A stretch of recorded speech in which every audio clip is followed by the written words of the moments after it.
On y est. Alors voici donc ce que j'ai appelé piste de réflexion sur Genèse chapitre 1. Et puis dans le titre que j'ai mis sur euh, l'ensemble des titres de l'année euh, concernant ces soirées du lundi, j'ai mis l'arrangement de la Terre. Je vais en parler. Euh, Déjà, dans ce dessin, qui est probablement une partie d'une fresque qui a dû être faite par quelqu'un de célèbre, hein, peut-être Vinci ou quelqu'un d'autre. Euh, J'aime bien euh, cette idée qu'on peut se faire de Dieu qui est en train soit de créer le cosmos, soit d'arranger la Terre. Dieu est entouré des esprits, donc il y a le monde spirituel qui existe.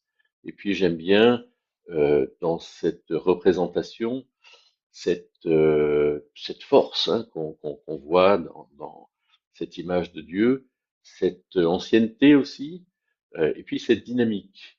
Je pense que voilà, on va essayer avec cette représentation, de comprendre les textes bibliques et non de prouver quelque chose.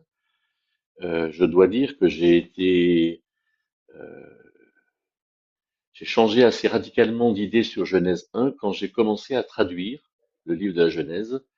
J'ai été assez percuté sur le sens des mots et sur ce vers quoi il me semble ce texte nous faisait aller.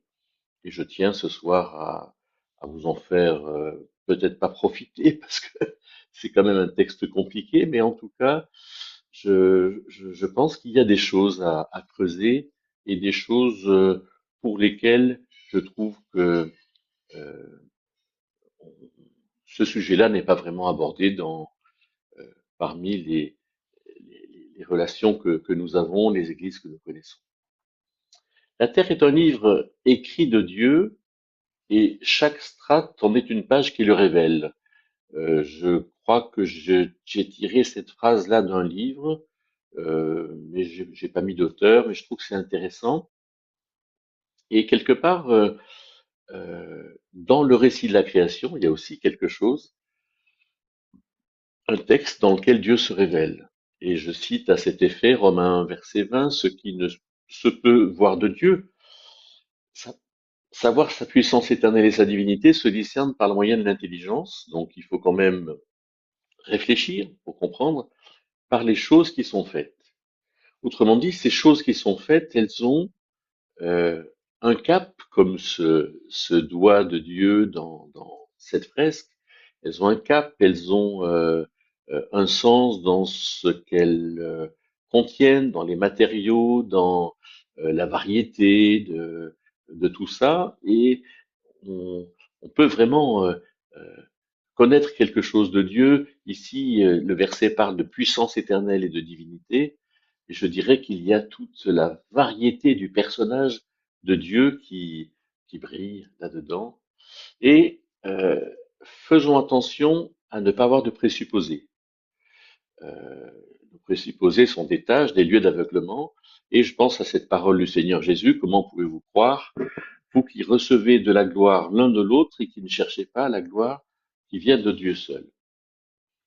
Sans être réducteur, il me semble qu'il y a quand même, grosso modo, de manière habituelle dans notre histoire récente des églises et de ce qui est écrit et de la doctrine qui en résulte, deux manières de comprendre.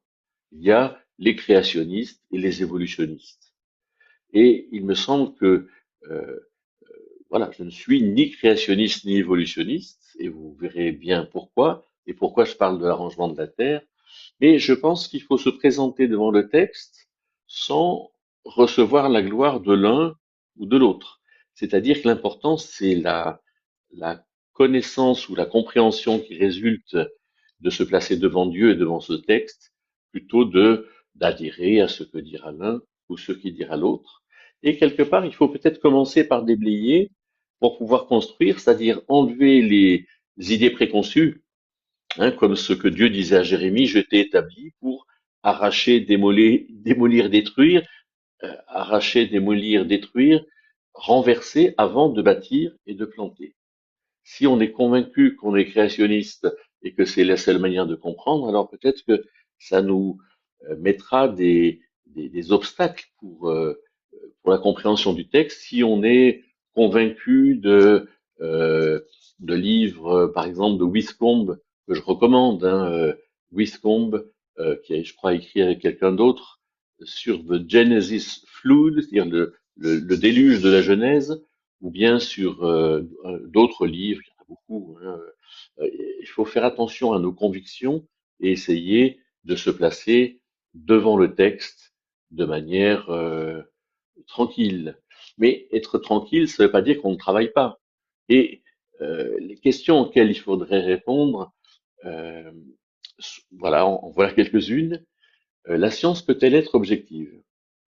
Personnellement, alors j'ai fait un DUG de sciences de la nature et de la vie à Lyon entre 1980 et 1982, donc un programme scientifique. Et j'ai fait de la géologie, de la biologie animale, de la biologie végétale, de la biochimie, etc. J'en ai fait que 2 ans, mais l'expérience que j'en ai eue euh, me dit que non, la science n'est pas objective. La science voit quelque chose et elle considère que ce qu'elle regarde, c'est objectivement vrai.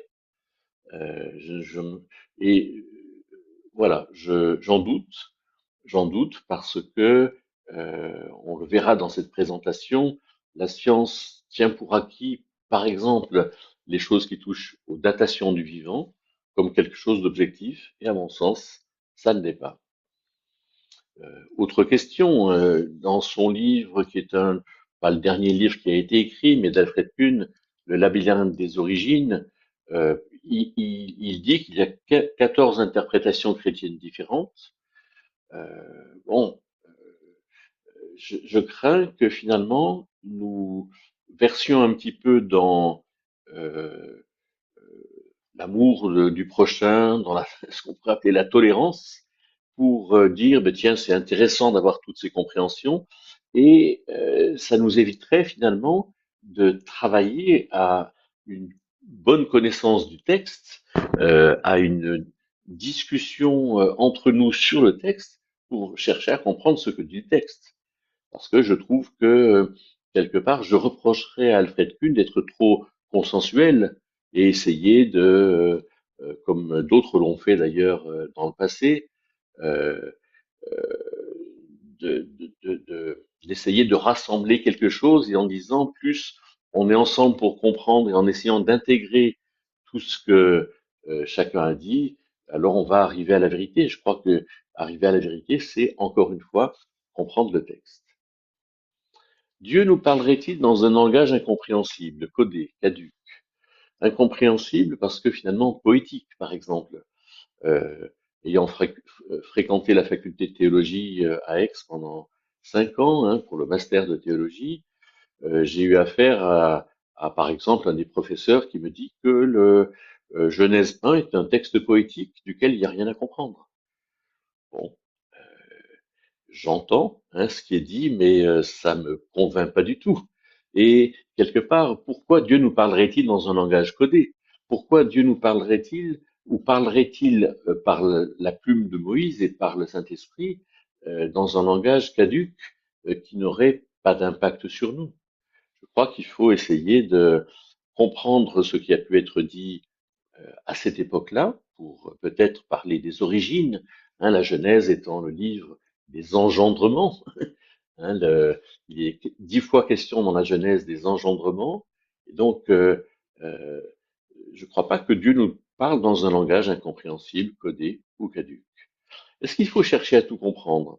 Il me semble qu'il faut chercher à comprendre ce qui va s'imposer dans notre compréhension.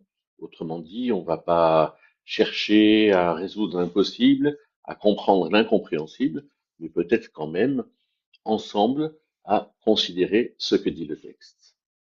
Est-ce qu'on a un besoin essentiel de la connaissance de la culture de l'époque pour recevoir le texte biblique?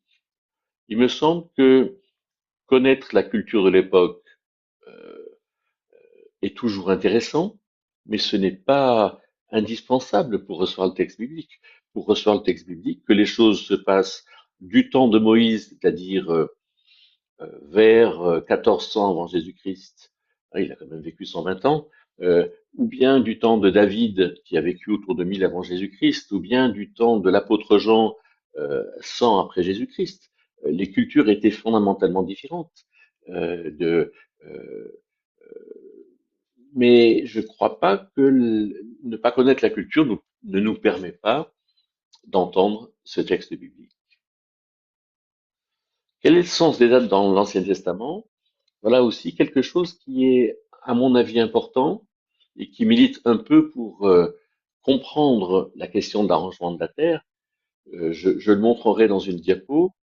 Je dirais que, à quelques années près, l'Ancien Testament nous montre, euh, à quelques années près, le déroulement des choses entre Adam et puis, on va dire, euh, les derniers prophètes et qui nous amène jusqu'au Christ. On peut, en sachant, à l'aide d'éléments historiques, euh, et notamment, par exemple, on va dire le règne des rois d'Israël qui ont vécu après Salomon, on sait à peu près que Salomon a vécu entre 970 et 930 avant Jésus-Christ. Mais on sait, euh, avec dans le règne de Salomon, que dans la quatrième année de son règne, il a fait la dédicace du temple, euh, et on sait que 480 ans avant, avec un roi 6, verset 2, alors les fils d'Israël sont sortis d'Égypte. Donc quelque part, c'est pas très compliqué de dire que Moïse a fait sortir les Égyptiens en 1446, juste avec un texte. Et on verra que ces datations sont, comment dire, dites de manière simple. Il faut simplement peut-être prendre une calculatrice. Et si Dieu donne ces dates, c'est qu'il veut nous parler de l'histoire de l'humanité. Et je pense clairement que dire que l'histoire de l'humanité est récente, hein, puisque si on prend le sens des dates comme elles nous sont données dans l'Ancien Testament, alors l'histoire de l'humanité est d'environ 6000 ans. Alors il faudrait peut-être en faire quelque chose. Voilà cette fresque de manière un peu plus grande et le plan que je vous propose. Alors, d'abord, quels sont les enjeux de cette réflexion? Les enjeux, ben, c'est d'abord l'intérêt de la lecture biblique. C'est-à-dire que je crois que si vraiment la Bible est parole de Dieu, ce dont je suis persuadé, et nous en avons besoin pour savoir ce que Dieu veut nous dire, euh, on, on sait que la parole prophétique, comme dit l'apôtre Pierre, elle a été donnée comme prophétique, c'est-à-dire parole de Dieu, elle représente Dieu dans ce qu'elle dit, et puis l'apôtre Jean qui va clôturer le canon des Écritures, c'est-à-dire l'ensemble des écrits bibliques, avertit qu'il faut que personne n'enlève quelque chose ou on rajoute. Autrement dit, on a vraiment intérêt à lire ce texte. Ensuite, la Genèse, c'est quand même le jalon. Hein, le Pentateuque, je le dis parce que c'est quand même toujours intéressant de voir ça. Dans le Pentateuque, les 5 écrits de Moïse, la Genèse montre d'où est-ce qu'on vient, le Deutéronome montre où est-ce qu'on va, au pays de Canaan, où est-ce que les fils d'Israël vont. L'Exode montre la sortie et le livre des Nombres montre l'entrée, montre, voilà, on sort de l'Égypte et on va vers le pays de Canaan. Et le livre du Lévitique, qui est le livre central, principal, hein, le majeur, comme dit le nom du doigt, eh bien, c'est le livre de la rencontre avec Dieu pour que le pays d'Israël en fasse quelque chose. Mais la Genèse, c'est le livre des origines, des engendrements. Et donc, c'est un jalon important, celui que Dieu pose en premier. Ensuite, un autre enjeu, il me semble, c'est le sens du temps. C'est-à-dire que euh, c'est clair que si on pense que euh, le Pithécanthrope ou bien Lucie ou bien etc. Ont vécu il y a extrêmement longtemps, Alors, si on va dans le sens de ce que dit la science, on va se dire, mais quelque part, où est le sens, en fait, de la vie de ces gens-là? Qu'est-ce que Dieu donne comme sens à notre vie maintenant? Pourquoi tellement de temps? Voilà, le sens de l'espace. Alors que si, au contraire, pour le sens du temps, on comprend que l'humanité va vivre tout un moment dans une expérience sans Dieu ou avec Dieu, et Dieu l'appelle à construire quelque chose, là on comprend que finalement Dieu nous appelle à travailler avec lui pour que nous acquérions quelque chose pendant ce temps qui est absolument court. Euh, Par exemple, pourquoi est-ce que Dieu n'a pas créé tous les humains en même temps?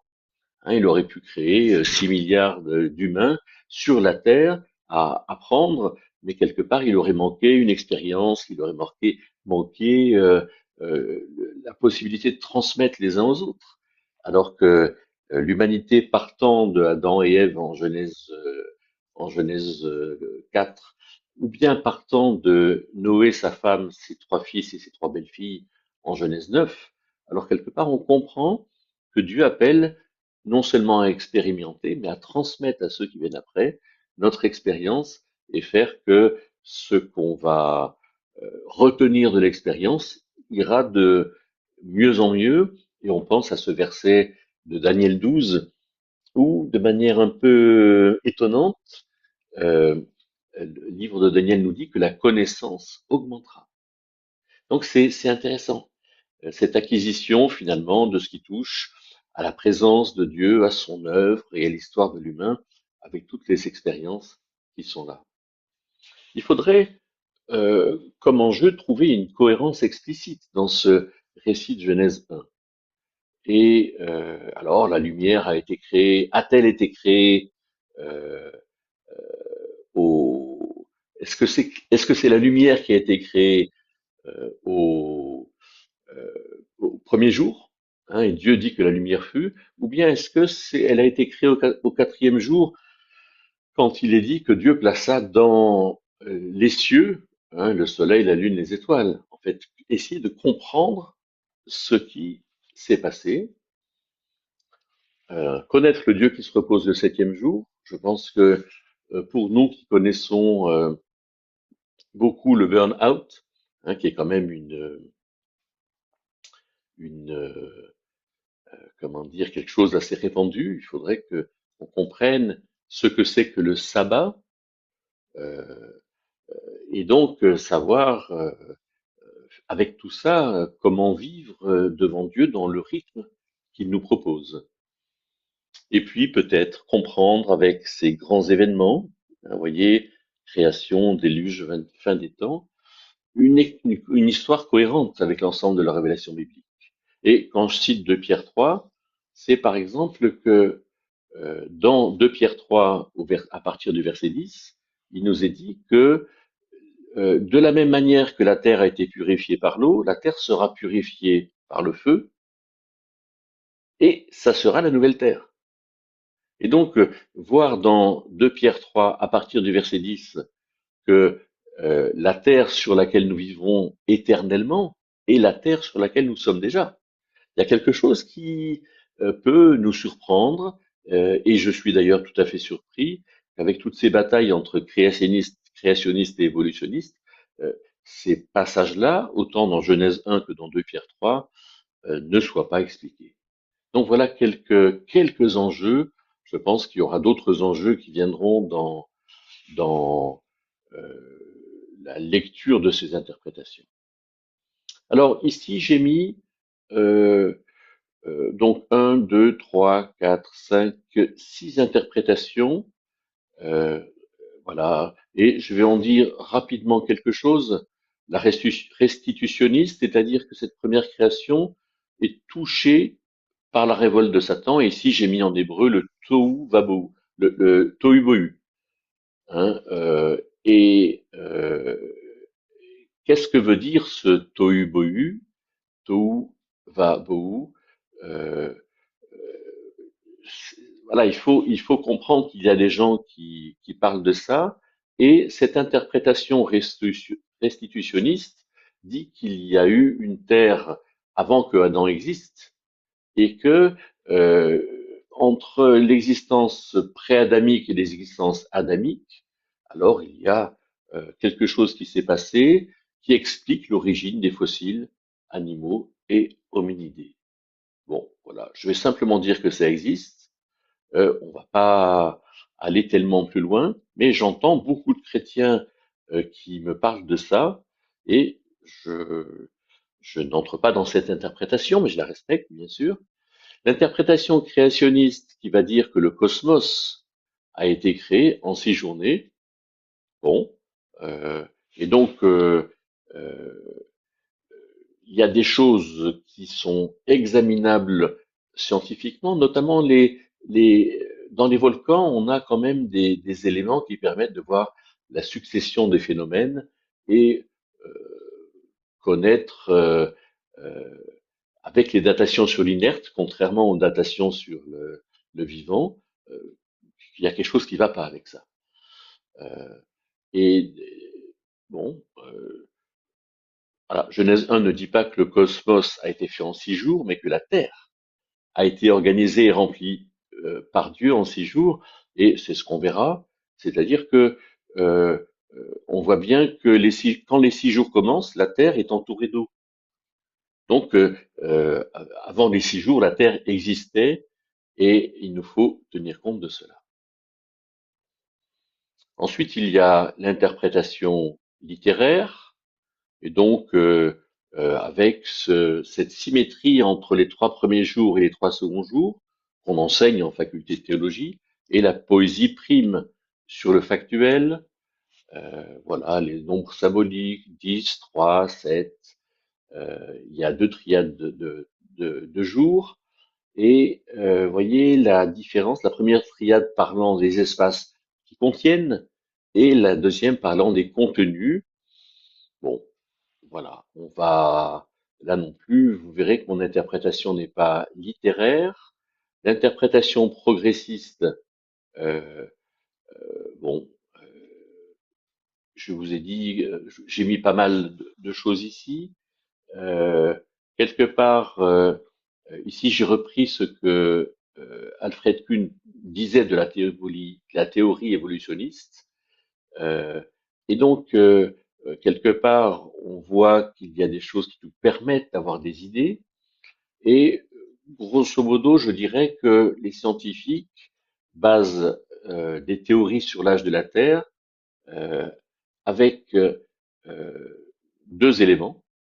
Hein. Le premier, c'est l'âge de l'inerte, hein, des pierres, etc., avec ce que contiennent les pierres, ce qu'on peut voir de manière assez raisonnable, et ensuite la répartition des couches sur la Terre, et qui nous fait dire probablement que quelque chose qui est en dessous est plus ancien que quelque chose qui est en dessus.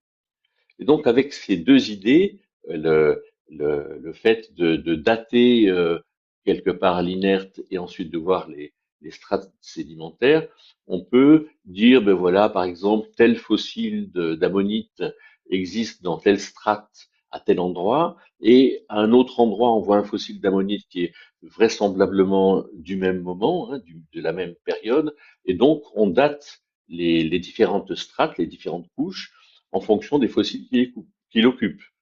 Et il y a des scientifiques qui disent qu'on ne peut pas faire comme ça et que c'est à partir de ça, justement, que la théorie de l'évolution va, va se faire. Ensuite, il y a une interprétation concordiste qui est un peu celle qu'Alfred Kuhn veut faire. Ils essayent d'associer les résultats de la science avec le récit biblique. Et donc, voilà, le beau jour correspondrait aux ères géologiques. Vous voyez, premier jour, création du globe terrestre à partir d'un nuage de gaz et de poussière, et ce qui expliquerait le tohu-bohu. Et puis après, les apparitions progressives des océans, des terres. J'ai lu il n'y a pas longtemps que on se posait quand même encore beaucoup de questions pour savoir d'où est venue l'eau. Hein, à partir de quoi, qu'est-ce qu'il y a eu comme réaction possible. Et donc il y a des scientifiques émettre certaines hypothèses. Et puis donc ces jours avec chaque particularité, le jour 7, où quelque part le jour 7 n'a pas de fin, nous y sommes toujours, et puisque ce jour 7 est long, alors chaque jour a aussi le droit d'être long. Ensuite, l'interprétation catastrophiste, qui est intéressante, on la trouve notamment dans le livre de Wiscombe et Maurice, je crois, qui montre que le déluge qui est venu sur la Terre, euh, euh, voilà, fait est très important parce que quelque part, il s'est passé quelque chose qui nous empêche un peu de voir ce qui a pu se passer avant. Et par exemple, la théorie du déluge, avec les 6 points fondamentaux qu'elle veut faire ressortir, montre que quelque part, euh, parce qu'il y a eu au départ une terre qui est émergée et qui était peut-être la Pangée, hein, c'est-à-dire ce continent et qui est venu parce que la Terre était entourée d'eau et a commencé à tourner autour d'elle-même. Je vais peut-être un peu trop vite par rapport au texte, mais ça fait rien, ça donne des idées. Eh bien, il y a eu un continent qui est apparu et certainement un affaissement de certaines vallées dans la mer et qui a fait que ce continent-là, il pouvait très bien être immergé dans l'eau du déluge, alors qu'aujourd'hui, quelque part, si on voulait recouvrir l'Everest, il n'y aurait pas assez d'eau sur la Terre. Donc, euh, c'est intéressant de voir à quel point la théorie catastrophiste pose des jalons qui montrent que avant le déluge, c'était quand même très très différent. La preuve, avant le déluge, Adam et Ève ne mangeaient que des légumes et des fruits. Et c'est après le déluge que Dieu commence à dire maintenant que les humains vont manger les animaux, mais qu'il faut qu'ils soient tués avant d'être mangés. Donc il y a et après le déluge, on entend aussi ce passage qui nous dit tant que dureront les saisons. Hein, il y a quelque chose qui change. Il semble qu'avant peut-être qu'il ne pleuvait pas et qu'après les choses ont changé. Donc voilà une théorie qui est intéressante et que je vais un peu intégrer dans ma vision générale de ce sujet, mais quand même la théorie catastrophique ne donne pas une explication satisfaisante de Genèse chapitre 1. Alors, continuons à réfléchir. Pardon, ça, oui, un petit bug dans mes diapos. Euh, je voudrais vous dire quelque chose sur les principes de datation du vivant. Et ici, j'ai fait un texte que vous pourrez revoir avec dans le replay, mais quand même, le carbone est un élément essentiel de la vie. Euh, Par exemple, nous rejetons du CO2, hein, qui est de l'oxyde de carbone. Il faut 2 atomes d'oxygène pour un atome de carbone. Et le carbone contient 12 protons et 12 neutrons. C'est-à-dire que c'est un ensemble de particules élémentaires qui constituent l'atome. Hein, il y a 12 protons, 12 neutrons et 12 électrons. Et quand il est radioactif, le carbone, alors il va en avoir 14. Il va prendre en fait des électrons à ceux qui peuvent lui en donner, comme d'ailleurs l'oxygène dans le gaz carbonique. Et donc, euh, quand le carbone est dans un organisme vivant, alors il y a une désintégration de cet isotope radioactif. L'isotope, c'est une forme changée de l'atome normal, hein, parce que il est devenu radioactif. Et donc, euh, la, le temps que le carbone 14 se désintègre a été analysé précisément. Et donc, en 5730 ans, la moitié des atomes de carbone 14 a disparu. Et donc, euh, la datation du vivant donc est possible puisqu'il y a, en fonction de la quantité de carbone 14 dans un élément, on, on peut arriver à savoir combien de temps cet élément a vécu. Mais Et donc, cette méthode du carbone 14 a été utilisée pour dater des morceaux de charbon de bois en 1950. Vous voyez que ça date pas d'hier. Et quelque part, plus cette méthode se précise, plus on date des objets avec des faibles quantités de matière. Et on peut dire qu'aujourd'hui, la datation au carbone 14 est quelque chose d'assez essentiel. Euh, le principe de datation a un problème, et j'ai vu ça en 2015, quand j'ai vu, je ne sais pas si j'en parlerai par ici, c'est ça. Vous voyez ça, donc Science et Avenir en septembre 2015, en 2050, un t-shirt du PSG semblera aussi vieux qu'un pourpoint médiéval, et de la part de quelqu'un qui est chercheuse à l'Imperial College de Londres, et elle dit que dans 35 ans, la datation au carbone 14 sera faussée parce que notre atmosphère change. Hein, et d'ailleurs, on nous bassine aujourd'hui avec le fait qu'il y ait trop de CO2 dans l'atmosphère et qu'il faut revoir la combustion des énergies fossiles. Et on voit bien que si on est en 2025, enfin en 2015, entre 2015 et 2050, ça fait donc 35 ans. Si en 35 ans, la dotation carbone 14 va être faussée, alors qu'est-ce que c'est en 5000 ans et qu'est-ce que c'est en 50 000 ans?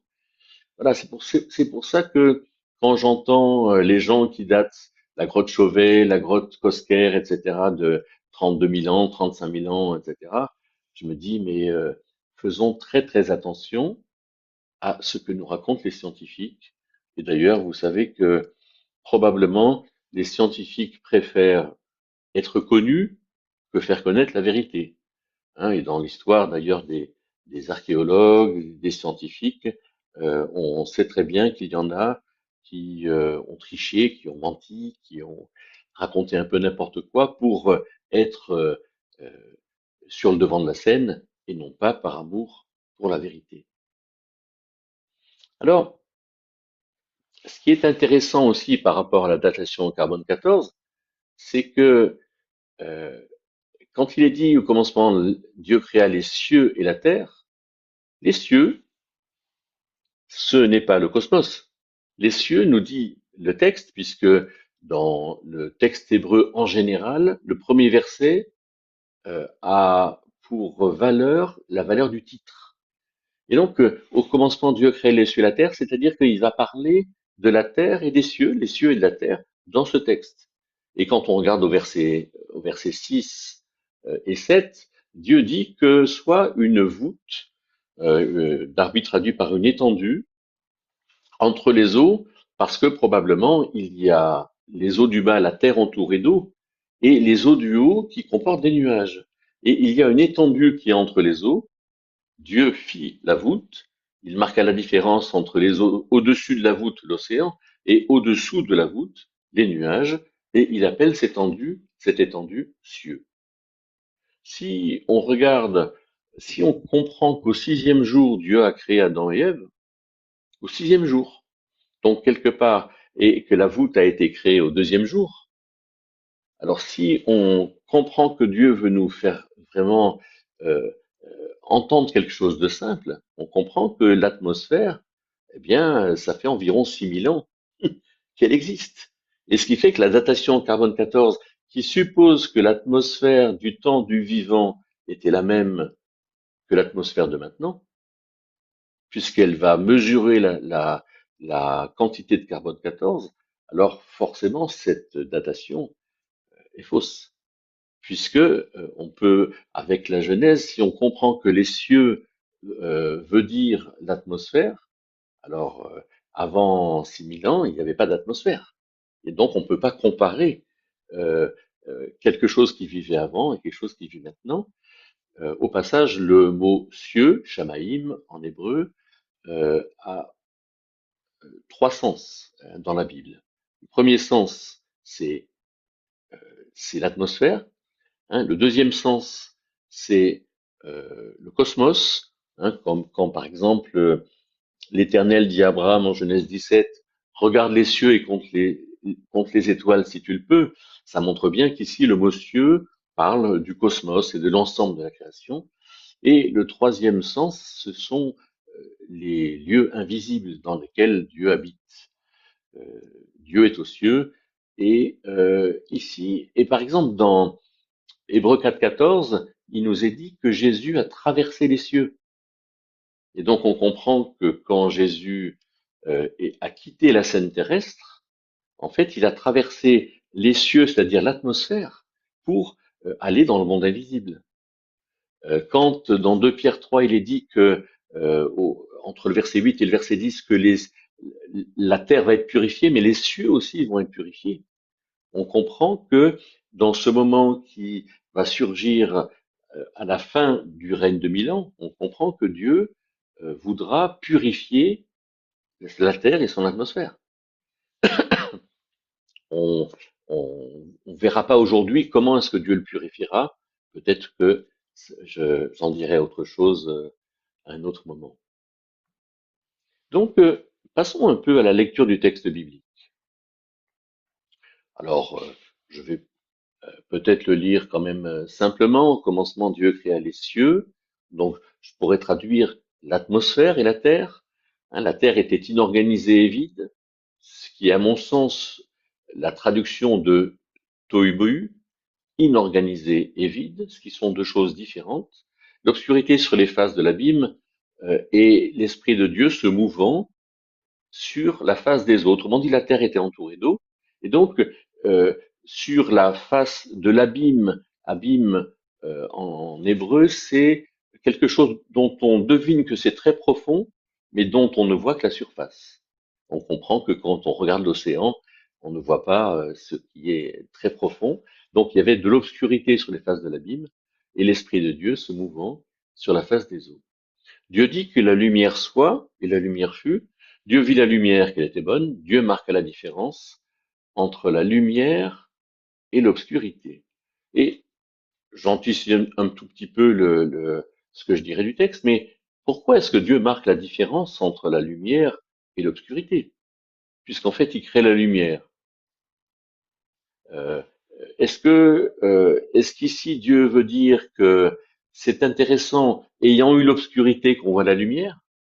Ou est-ce que Dieu fait l'alternance entre la lumière et l'obscurité et justement que cette alternance soit le jour et la nuit, puisque justement au verset 5, Dieu appelle la lumière, non pardon, c'est la cinquième mention, probablement, non, c'est verset 5, c'est ça, Dieu appelle la lumière jour et l'obscurité nuit, mais on peut se dire pourquoi est-ce que Dieu appelle la lumière jour? Parce que le jour c'est une durée, alors que la lumière c'est une matière. Hein, euh, je ne vais pas rentrer dans les détails techniques et scientifiques de la lumière, hein, qui est, mais corpusculaire et ondulatoire. Mais pourquoi Dieu n'appelle-t-il pas la lumière lumière? Quelque part, s'il appelle la lumière jour, c'est que ce qu'il a créé au verset 3, c'est la lumière. Et donc, justement, il y a eu un soir, il y a eu un matin. Premier jour, autrement dit, au premier moment où Dieu marque la différence entre le jour et la nuit, alors c'est normal qu'il y ait eu soir et qu'il y ait eu matin. Autrement dit, pour qu'il y ait soir, il faut que la lumière disparaisse, c'est la nuit, et pour qu'il y ait matin, que le jour survienne, c'est le jour. Et on se dit, mais comment Dieu peut-il faire cette différence? Eh bien, c'est probablement en faisant tourner la Terre autour d'elle-même pour qu'il y ait vraiment l'alternance entre le jour et la nuit. Et quelque part, Dieu crée la lumière, c'est-à-dire en opposition avec l'obscurité, comme dit ce verset 4, euh, pour qu'il y ait une période de jour et une période de nuit.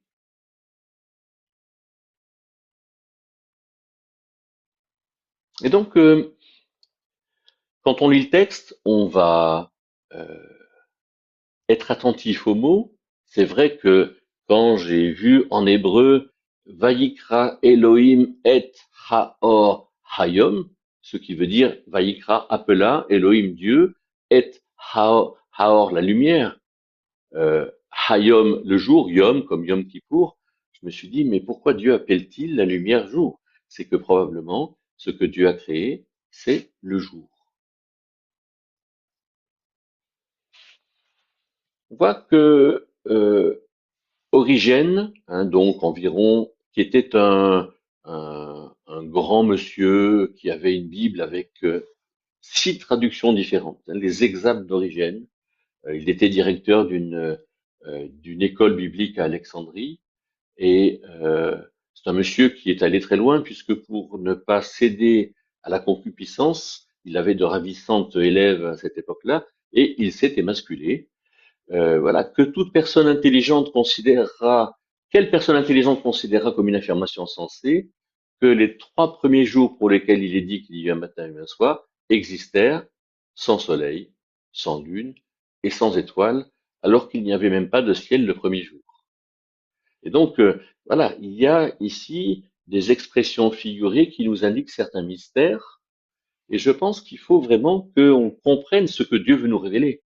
Alors, il y a certainement des mystères qui ne nous sont pas révélés. Deutéronome 29, 29, les choses cachées sont à l'Éternel, notre Dieu. Mais les choses que l'Éternel nous a révélées sont à nous et à nos enfants, afin que nous les pratiquions, c'est-à-dire afin que nous en fassions quelque chose. Quand on voit la Genèse, on voit qu'il y a quelque part avec l'expression ce sont ici les générations d'eux, qui reviennent 10 fois dans la Genèse, on voit que Dieu a vraiment une intention de nous montrer quelque chose qui part d'Adam et Ève et qui va se conclure avec Joseph en Égypte. Il me semble que c'est pas pour rien qu'il y a ce récit en introduction de la création de la Terre et de son atmosphère pour montrer finalement ce que Dieu a fait pour que, à partir d'Adam, eh bien, on va dire simplement que Abraham, Isaac et Jacob puissent être ces patriarches qui vont aller en Égypte alors que en fait c'était au pays de Canaan que il devait aller suite à cette malédiction de Cham, fils de Noé, dans un récit qui nous est montré dans la vie de Noé. Donc c'est intéressant de voir ce chapitre premier dans la perspective de la lecture de la Genèse et puis aussi de ces dates données dans l'Ancien Testament.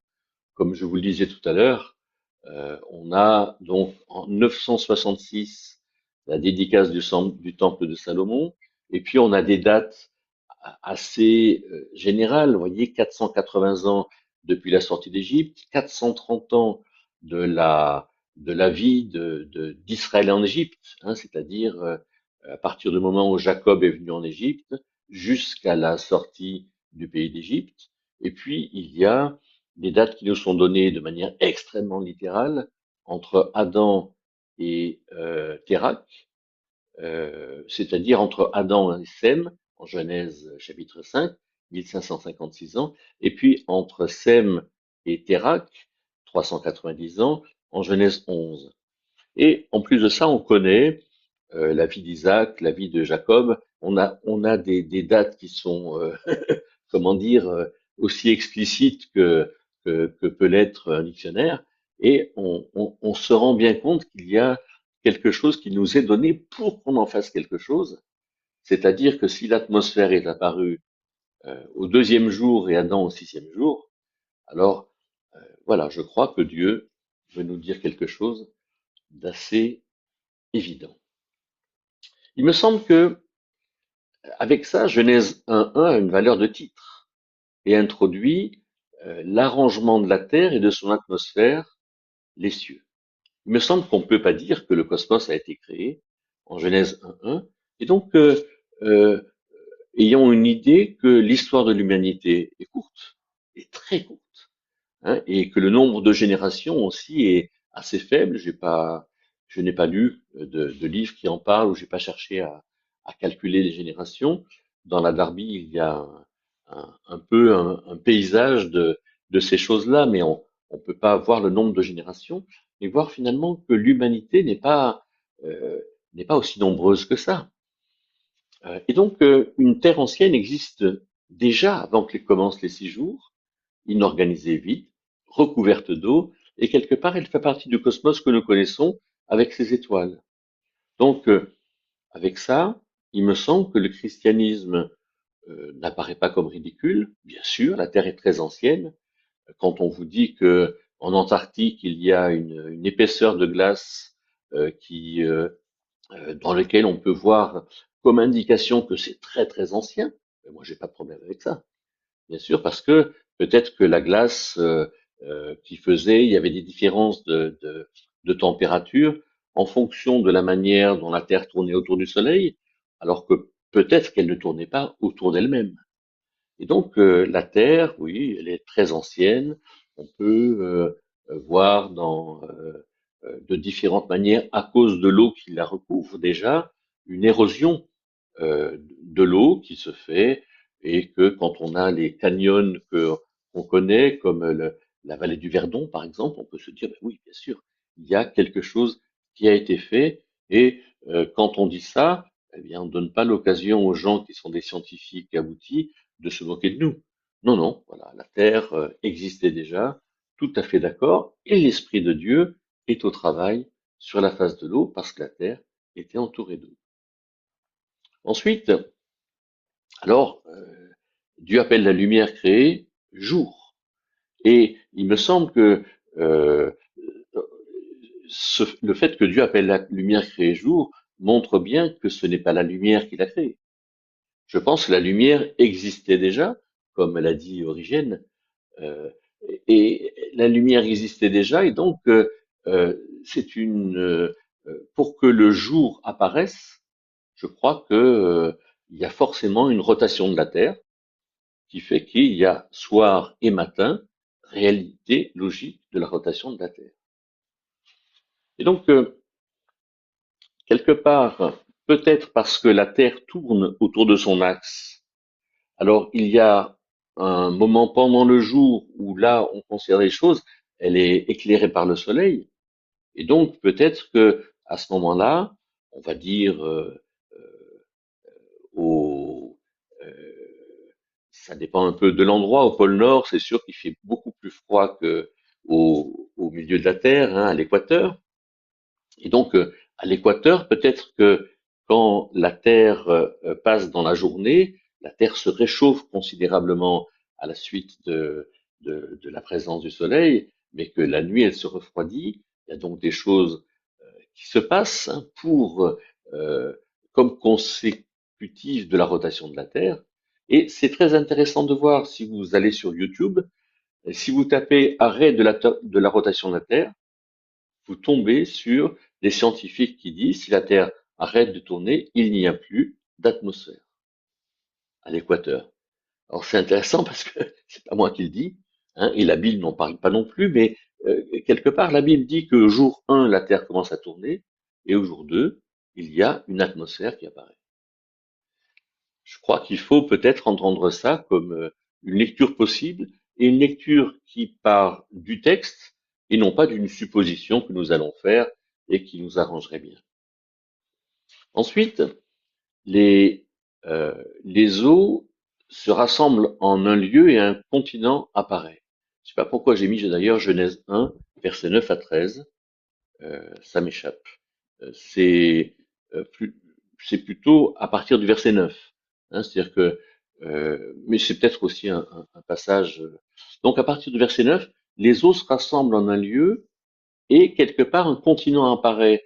Il me semble que si la Terre commence à tourner, alors connaissant le poids énorme, colossal de l'eau sur le manteau terrestre, alors c'est pas du tout anormal qu'il y ait finalement des brisures qui se font au niveau du manteau et qu'il y a un continent qui apparaît et qui sort de l'eau alors que l'eau va s'enfoncer dans la dépression qui résulte aussi de cette brisure. Et ce continent, à mon sens, pourrait bien être la Pangée. Alors là aussi, c'est pas une image en haut à droite que j'ai fabriquée, c'est quelque chose qui est très connu et dans lequel on voit ici de manière intéressante l'Europe et l'Asie qui rejoignent l'Amérique du Nord, l'Amérique du Sud, l'Afrique, l'Antarctique, l'Australie, l'Inde, etc. Et ça nous fait peut-être penser où pourrait être Éden, hein, avec ces fleuves qui sont assimilés au Tigre et à l'Euphrate. Hein, on sait que le Tigre et l'Euphrate, c'est à Babylone, et donc dans ce dessin de la Pangée, on pourrait peut-être se donner quelques précisions. Et donc, après l'émergence du continent, hein, ce continent finalement qui est probablement assez uni, assez peut-être sur lequel il n'y a pas énormément de montagnes, on verra pourquoi après. Et donc après l'émergence du continent, dans les cieux, c'est-à-dire dans ce qui caractérise l'atmosphère, mais qui montre ce qu'on peut voir en levant les yeux à partir d'un point, alors peut-être que il y avait des nuages avant et que on va voir dans les cieux ces luminaires qui existent depuis longtemps. Quand il est dit que Dieu plaça dans les cieux les luminaires, si on comprend avec le texte de manière littérale que les cieux c'est l'atmosphère, on sait très bien que Dieu n'a pas placé le soleil dans l'atmosphère. Mais quelque part qu'il y a un moment donné, à ce moment-là, quelqu'un qui regarderait les cieux, il verrait le jour, le soleil, et puis aussi la lune et les étoiles quand ils sont visibles.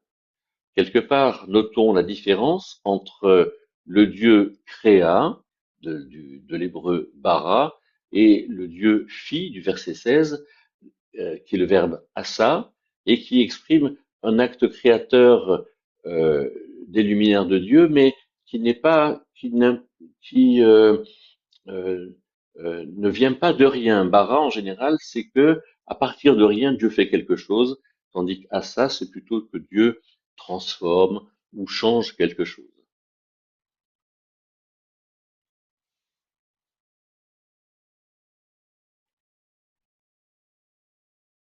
Ensuite, à partir du verset 20, Dieu crée les animaux et l'humain au cinquième et sixième jour. Et donc, on voit effectivement que dans 1, 2, 3, les jours 1, 2, 3, Dieu, jour 1, fait apparaître le jour et la nuit. Donc, à mon avis, probablement en faisant tourner la Terre autour d'elle-même.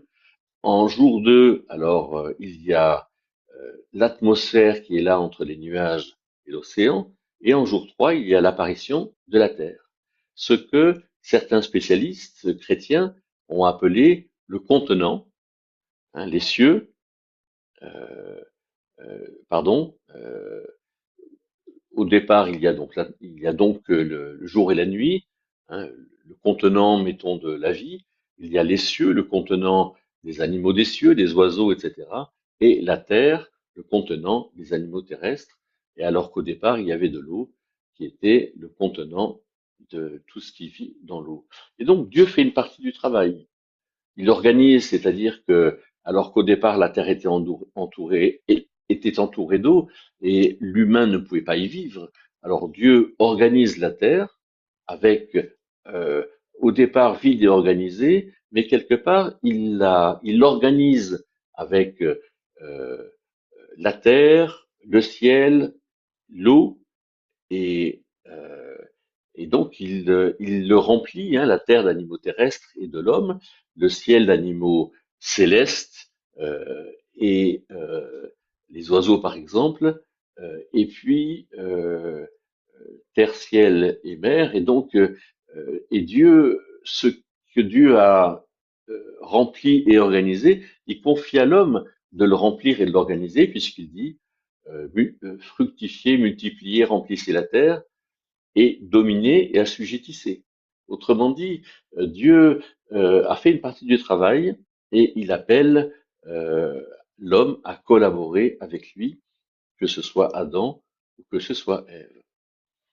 Et donc, ce qui est intéressant, c'est que si on comprend que cette Pangée est ressortie finalement de l'eau, hein, à cause probablement de la rotation de la Terre autour d'elle-même, alors le déluge peut recouvrir le continent parce que dans le psaume 104, donc qui parle d'une terre déjà existante, euh, euh, eh bien il y a la description de l'eau qui vient recouvrir la terre et de l'élévation des montagnes et de l'abaissement des vallées. Et dans ce psaume 104, on voit vraiment la différence entre la création du début et le déluge qui va changer les choses. Et donc quand les scientifiques disent que le déluge n'a pas pu recouvrir l'Everest, On peut très bien répondre, oui, mais justement, l'Everest, il s'est élevé après le déluge. L'Everest n'a pas été euh, couvert d'eau. La Bible en parle également. Ce qui est aussi possible, c'est que, en Genèse 10, 25, il est dit que dans la lignée des descendants de Sem jusqu'à Terah, qu'il y en a un qui s'est appelé Péleg, qui veut dire partage, et il est dit que il a appelé Péleg, je ne sais plus qui est son père, parce que dans ces moments-là, la terre a été partagée. Et vous savez qu'actuellement en Afrique, il y a une grande faille nord-sud, qui est énorme et qui fait que, je sais pas moi, l'Éthiopie, l'Érythrée, et puis tout ce qui va vers l'Afrique du Sud, dans sa partie tout à fait orientale, euh, est en train de s'écarter de la partie principale de l'Afrique. Et donc, on comprend bien que sur la Pangée, que quand il y a un déluge qui recouvre cette terre, on comprend bien qu'il y a une possible dérive des continents qui se fait très rapidement, au lieu de faire comme le font les scientifiques, regarder de combien aujourd'hui l'Afrique s'éloigne de l'Amérique du Sud et d'en déduire combien de temps est-ce qu'il a fallu pour qu'il y ait cette dérive des continents. Euh, on ne peut pas, partir d'un regard même réel aujourd'hui, déduire euh, le temps qu'il a fallu pour que quelque part cette dérive se fasse. Euh, c'est pas parce qu'une bougie est allumée qu'on saura depuis combien de temps elle est allumée. Alors voilà cette Pangée de manière un peu plus précise. Et voilà ce que je vous propose de retenir.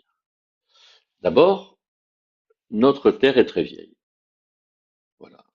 Euh, je, je, on peut se poser beaucoup de questions sur que faisait Dieu pendant tout ce temps-là, mais sans y répondre, il ne nous révèle pas cela. Mais il y a sur la Terre qui est très vieille des traces d'époques très éloignées. Personnellement, ça ne me gêne pas du tout. L'histoire de l'humanité, par contre, est très récente. Je dirais que euh, le, dans cette perspective-là, euh, ça montre bien que l'humanité est un projet très abouti de Dieu. C'est probablement c'est le projet abouti, euh, alors que par exemple dans le cosmos, pourquoi est-ce qu'il y a des exoplanètes, c'est-à-dire des planètes qui sont dans un système non pas solaire mais avec une étoile, et que grâce à la distance de la planète par rapport à l'étoile, grâce à sa rotation sur elle-même, puisqu'il y a des planètes qui ne tournent pas autour d'elles-mêmes. Je veux pas dire de bêtises, mais je sais pas si Vénus tourne autour d'elle-même. Et donc, Dieu a fait aboutir les choses pour la Terre, planète unique, euh, pour que l'humanité puisse vivre quelque chose. Et penser que cette humanité qui a donc probablement qui a commencé avec Adam, et je vous ai mis, je crois, 4157 années entre Adam et le Christ. Voilà, ce qui fait que il y a eu une humanité récente et des civilisations qu'on connaît relativement bien, puisqu'on a des traces de civilisation égyptienne. Euh, on a beaucoup de traces jusqu'en 3000 avant Jésus-Christ, mais on a quelques traces qui irait dès 4000 avant Jésus-Christ, mais Dieu veut nous faire vivre sur cette terre peu de temps par rapport au temps de la création du cosmos, et quelque part à nous d'accorder de l'importance à cette histoire de l'humanité et peut-être d'en comprendre quelque chose. Par exemple, euh, Dieu a voulu faire l'expérience aux humains de la nécessité de frontières pour avoir des pays, où commence un pays, où est-ce qu'il s'arrête? Et justement, Dieu a décrété que le peuple d'Israël habiterait dans le pays de Canaan avec des frontières très très précises, et, euh, et il appelle les autres pays à définir leurs propres frontières, et probablement à partir de, de peuples qui sont des familles qui se sont développées et qui ont des cultures assez proches, c'est vrai que par exemple, si une Française se marie avec un Japonais, ou si une ou avec un Indien d'Inde, ou avec un Apache d'Amérique du Nord, c'est vrai que c'est quand même beaucoup plus compliqué que le fait de se marier dans sa civilisation. Et on comprend quelque part que Dieu avait demandé aux fils d'Israël de se marier dans leur tribu même. Et cette histoire de l'humanité, elle a du sens. Et elle a du sens dans le fait qu'elle soit courte. Personnellement, chaque fois qu'on me dit qu'on a trouvé des fossiles d'humanoïdes, je suis plus que sceptique. Les datations actuelles ne peuvent pas tenir compte des variations de l'atmosphère.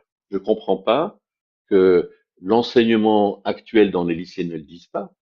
Et on a aujourd'hui, avec notamment tout ce qu'a fait sur France Inter avec Mathieu Vidard, la Terre au carré, voilà, on a eu tout un bourrage de crâne, à mon avis, sur les datations actuelles, que des ingénieurs. J'ai connu un ingénieur dont le nom m'échappe actuellement, mais qui pourrait me revenir, quelqu'un qui était un chrétien engagé et qui m'a dit il y a quatre choses indispensables pour qu'une datation soit reconnue, mais la quatrième qui est le fait de dire que il faudrait que l'atmosphère soit la même il y a 50 000 ans et maintenant, eh bien cette chose-là ne peut pas être euh, prise en compte, ce qui fait que les datations ne sont que des suppositions.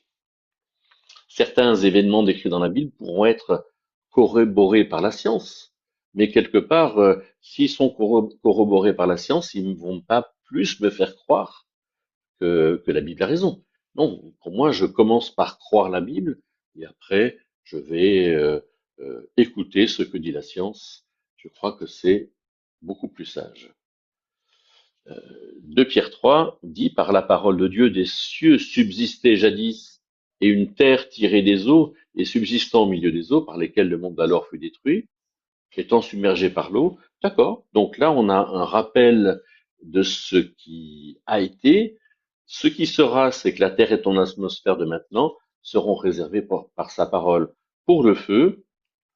On comprend donc qu'avec le feu, qui est par exemple le feu du magma souterrain, un volcanisme général, Dieu veut purifier, c'est-à-dire peut-être que nous gardions l'espérance de ce que nous avons, l'expérience de ce que nous avons fait, mais pas leur réalité. Hein, la Tour Eiffel, le château de Versailles et des jolies choses dans toute la terre qui nous ravissent aujourd'hui. Peut-être qu'on les oubliera parce que finalement, ces choses-là ont été construites par des dictateurs, des despotes, avec le sang de ceux qui ont, et la mort de ceux qui les ont construits, comme ces Philippins qui vont travailler pour les Saoudiens et à qui on confisque les passeports pour qu'ils ne puissent pas partir. Et quelque part, ils sont presque appelés à mourir par leur travail, c'est à peine s'ils sont payés. Donc je crois qu'il y a quand même des choses qu'il nous faut retenir ici, des choses qui nous font apprécier. Par exemple, Dieu nous appelle à apprécier l'histoire de l'humanité. Hein. Qu'est-ce que l'histoire de l'Égypte nous apprend? Qu'est-ce que l'histoire de la Chine nous apprend? Hein. Et la lecture qui finalement n'est pas étrangère à l'histoire de l'humanité, c'est-à-dire que le devenir de la Terre, avec sa pollution, hein, pourquoi est-ce que dans l'Apocalypse, ce qui est dit dans les trompettes et les coupes, pour moitié montre la pollution de la terre dans lequel probablement le Christ interviendra pendant ces 1000 ans de règne. Alors, bien sûr, on accorde un respect à la recherche scientifique. Hein, loin de moi, on- on a connu un Pierre Bartoli qui a euh, beaucoup travaillé, je crois, sur les crustacés. Enfin, Pierre Audon, on nous en parlera plus, c'était son ami. On accorde du respect, mais quelque part, euh, la recherche scientifique est quand même toujours subjective parce qu'elle ne peut pas tout entendre. Et donc, nous donnons la priorité à la parole de Dieu pour qu'elle nous permette peut-être de mieux être ancrés sur cette terre et comprendre que finalement, sur cette terre-là, on n'est pas tellement de passage, hein, puisque la terre sera purifiée par le feu avant que, avec nos corps glorifiés, nous entrions dans la vie éternelle. Quelques conclusions, lecture biblique simple, explicite. Pourquoi Dieu appelle-t-il la lumière jour? Un jalon de l'écriture? Voilà, Dieu fait ce qu'il veut, mais le diable aussi. Par exemple, avec Job, le diable a fait faire venir la tempête qui a détruit les maisons dans lesquelles les enfants de Job étaient. Il a fait tomber la foudre. Quelque part, la terre est malléable et donc, entendons-le, ne nous inquiétons pas si aujourd'hui on entend beaucoup de choses comme le sixième continent, qui est un continent des déchets plastiques qui sont dans les océans. L'espace, le temps, la présence et l'œuvre de Dieu, la collaboration de l'humain sont des points essentiels. Je dirais que l'expérience de l'humanité, c'est que l'humain, de différentes manières, a amené la vie sur la Terre à quelque chose d'extrêmement mauvais, mais aussi avec des choses qui sont très bonnes et qui constituent notre expérience qui nous sera utile. Mais aussi, retenons que avec l'eau, l'air, la terre, eh bien, cet arrangement de la Terre en 6 jours à une cohérence, et je crois qu'on peut peut-être comprendre à la suite de ça, puisqu'on comprend d'où est-ce qu'on vient, on comprend où est-ce qu'on va et qu'est-ce que Dieu nous appelle à faire. Sur le sabbat, pour finir, et pour peut-être passer à l'échange, alors le sabbat, c'est la cessation de l'activité. C'est pas tellement le repos.